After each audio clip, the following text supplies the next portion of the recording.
What's up, everybody? Welcome to Juice Opinions, Volume 14.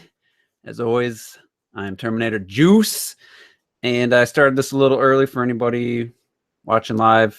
Jumped it ahead because I had to be recording something possibly with AGL a little bit. So this can be a little bit of a shorter one, and I'm just going to jump right in. First, for anybody that checked out my last video, was an upload from a PS4 of Gravity Rush 2, some exploration gameplay, and got a really lot of positive reaction to that. And I just want to raise awareness for a great game, a unique game that I'm not seeing anybody talk about. You know, the big YouTuber Let's Players, I don't see anybody talking about Gravity Rush 2, and it's actually a really great game. And it's the first game I seen year and a half ago that made me think, I might have to get a PS4 someday. So I'm just really happy that it turned out to be a game that I'm happy with and I'm super excited about. So go check out that gameplay clip. That's just some exploration showing off the huge world you get to explore after like maybe hour and a half of a smaller area. You get to the main area, and then you have freedom to go wherever you want. It's a beautiful art style, technically impressive. Let me mute this. Just technically impressive visuals, great art style. The gameplay's fun. The missions are varied. There's different things you do, and it's just a great game. So you need to, if you have a PS4, download the demo for sure and check it out. It sucks that if you haven't played the first game, which had a lot of combat scenarios, a lot of, it was very repetitive, but it was still a fun game, and which Gravity Rush remastered on the PS4. And then that helped me ease into Gravity Rush 2, because in Gravity Rush 2, there's not a lot of combat so far. I've got about probably 5 hours in, but I'm not really going through the story missions immediately. Like, I just love to explore the world and stuff. So great game. If you got a PS4, it's unique. It uses the gyro controls, and it's unlike anything I've ever played or seen. And it's a great exclusive, in my opinion. It's definitely worth, full price. But I would say, if you're an Amazon Prime member or Best Buy Gamers Club, then you can get it for $50 after tax, or depending on where you live. Definitely worth that. I'm sure we'll get a price drop. And what's up, Zobi70 in here? What's up, man? He definitely he's a Nintendo fanboy now, so good to have him in here. I'm talking about PlayStation right now, so that's kind of funny. But yeah, Gravity Rush 2, definitely my favorite game on the PS4 so far. I wouldn't say Nintendo would make it, but it definitely wouldn't feel out of place on the Nintendo system. And it's just, like I said, beautiful art style, and it's fun, it's unique, and I'm really enjoying that. So check it out if you got a PS4. And just for anybody that watched that gameplay clip, if you're digging the cat suit that the main character was wearing, you actually have to have played the remaster and have the save file on your PS4 to unlock that. But anyway, let's get into the Nintendo Switch stuff. And basically, I titled this "Who is the Switch for?" and I'm gonna clarify that a little bit. It's who it's for, in my opinion. Just thinking out loud here. From March until June, for sure, is what I'm going to cover. Just looking at the facts, they're releasing the system without their online, fully in place. They haven't told us exactly how it's going to work. No real advertising. I've seen some UK ads. Limited launch lineup. They're planning 2 million sold for March, so that's pretty much the whole month. And then really no like major 3DS games or series announced for the Switch at this point. Obviously Pokemon's coming. They said they're working on something for the Switch, but nothing announced. So I'm wondering, like, what is with this March launch? Why wouldn't they just wait to do it? But I'm thinking about a quote Whatta said, and I cannot for the life of me find it. Not a lot of people covered it, but he was asked about the Wii U fans, the Nintendo fan base who bought the Wii U, and they were kind of already kind of redirecting their focus, and at the time the NX, and he said something like, we're aware there is a loyal fan base, and I'm paraphrasing, but our solution is going to be a very Nintendo-like solution, and that was a quote. I wish I could find that article, but just no one covered it back then. It was about a year and a half ago, probably within 4 months before he passed away, and it got me thinking that maybe this March launch is what he was talking about. I mean, I'm just spitballing here.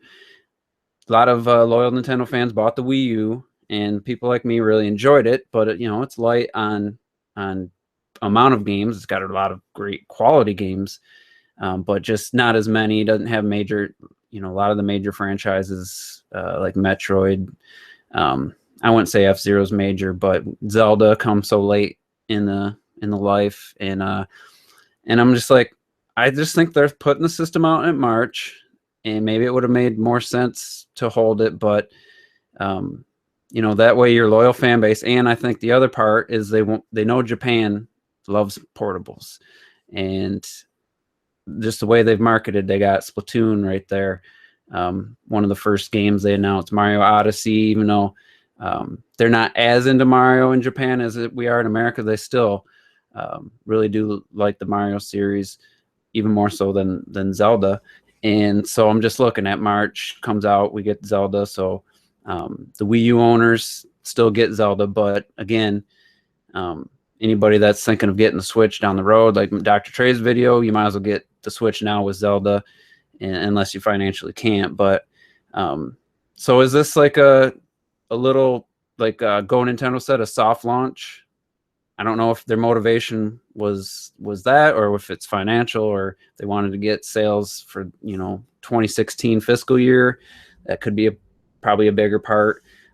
But it's almost like, all right, we're going to put the system out in March. You guys pick it up. Then we know the loyal Nintendo fans. We're not going to have to advertise. We're not going to spend a bunch of money on advertising. The pre-orders are probably already told them, what the demand's going to be. Get the system out. Get it into your loyal fans' hands with Zelda, and then in a couple months, Mario Kart 8, ARMS, which looks pretty awesome, and Splatoon 2 in summer. You got Japan on board, and you got your loyal, I would say the Western, America's, the fan base in America. Europe's going to be a tougher sell. We'll have to see what they decide to try to do to get Europe back, but get a couple million units out, because that's what I'm thinking. Why else would they only have 2 million? Maybe this is kind of a test. They're a little afraid. They had like 9-10 million Wii U's manufactured for launch. That really burned them. So you get the systems out to your loyal fans and give them a few games, get some momentum, because people are excited. Everybody's talking about the Switch, even Sony, Microsoft fanboys. Everybody's talking about the Switch. The Scorpio gets some leak specs or whatever. Nobody's covering it. I don't see anybody other than Digital Foundry talking about the Scorpio. But anyway, you get your loyal fans, you get them, they're going to be the ones buying it first. So they don't have to wait till November 2017. And, the Wii U's last 6 to 8 months was really light. So here you go. Here's a new system. Here's Zelda. Here's some great indie games, some third-party different types of games.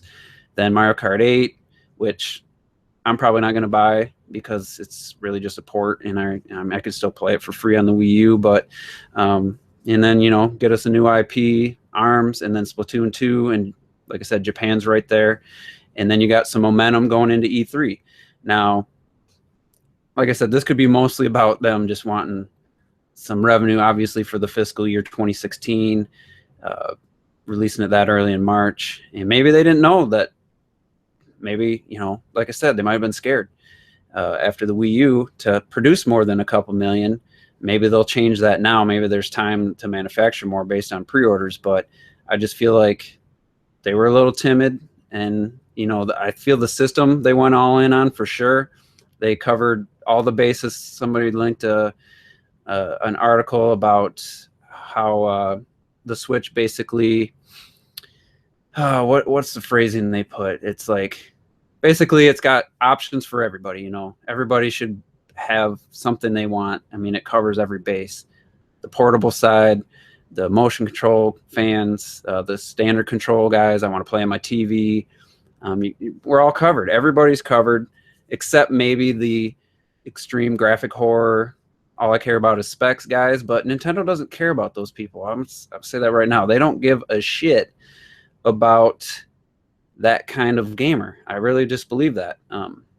And I think it's pretty obvious by the games they showed. So anyway, E3 is going to tell a story.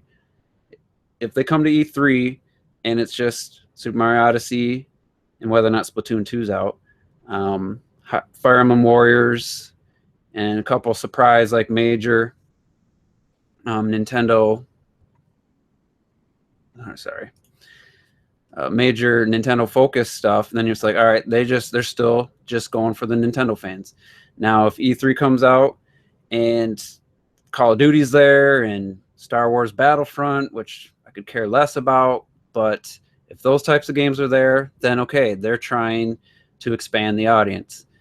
Or if they announce Pokemon for Zobi 70 here, if they announce a Pokemon Stars or whatever, I don't know if it would be Sun and Moon combined or a third game, coming out in November to go alongside with Mario, then they're definitely ready for the 3DS owners to jump in. But they still got some 3DS games they're promoting. And I think that's why we haven't seen those types of games getting showed yet for the Switch, because they know they still have a huge install base of 3DS owners. So you're getting the Fire Emblem Warriors for the new 3DS owners. Confirmed. The Pikmin game was confirmed. I mean, they could switch it to the Switch, but what was the other one? The Dragon Quest 8. I don't know if that didn't come out in the US. 7 just came out in the holiday, I believe. So there's still some decent games, some pretty big games coming to the 3DS. So why promote 3DS type experiences on the Switch? It's almost like I said, I really think this initial launch is they know they got a loyal console game fan base that bought the Wii U, and they knew we're going to buy it. So here you go. And then get some hype, get some momentum built up going into E3. And then, like I said, we'll see what they have to show, because that's going to tell us what they think, what fan bases and what who they're trying to market to moving forward past E3 into the holiday. So that's going to tell us a lot, I think. And if I had to make a prediction, I would be really surprised if a lot of the major third-party games were going to get announced.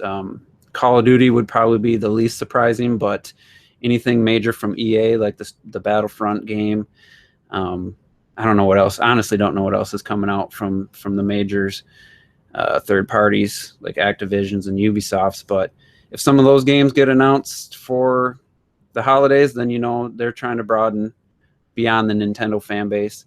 And also, if they show a bunch of 3DS type experiences coming to the Switch, then they're ready to get the 3DS audience over. So what do you guys think? Is this completely off base? Is it just about getting some sales at the end of the fiscal year for 2016? Let me know what you think. Let's see what I'm doing for time here. All right, go a few more minutes. I don't know if anybody wants to throw a question out, but yeah, I'm just going to talk about real quick Best Buy Gamers Club. I finally decided to jump on that. I was an Amazon Prime member. Well, I still am. That runs out in March. And I just thinking about getting my Switch at 10 a.m. on March 3rd. I'm like, well, if I buy Zelda or Bomberman or something, I'm not going to get my mail doesn't come until 4 in the afternoon. So I was like, what the hell am I going to do? So I was jumped on Best Buy's website, and I'm looking at the Gamers Club, and it's $30 for 2 years, and you get 20% off. So it's like, that's a no-brainer. So I ended up pre-ordering Zelda on Best Buy and an Amiibo, which I won't say which one. And then I added the Gamers Club. Well, it got messed up because those two things were on pre-order, so it wouldn't complete the order, so it wouldn't add my Gamers Club membership. So I had to cancel those, wait for the membership to active, and then activate, and then reorder. I bought an amiibo and a game, and it's already, the Gamers Club is already half paid for on the savings. So if I buy another game, I'm going to be breaking even, and then every game after that for 2 years that I save $12 on, full price game, that's just money saved. So I'm just like, why didn't I do this sooner?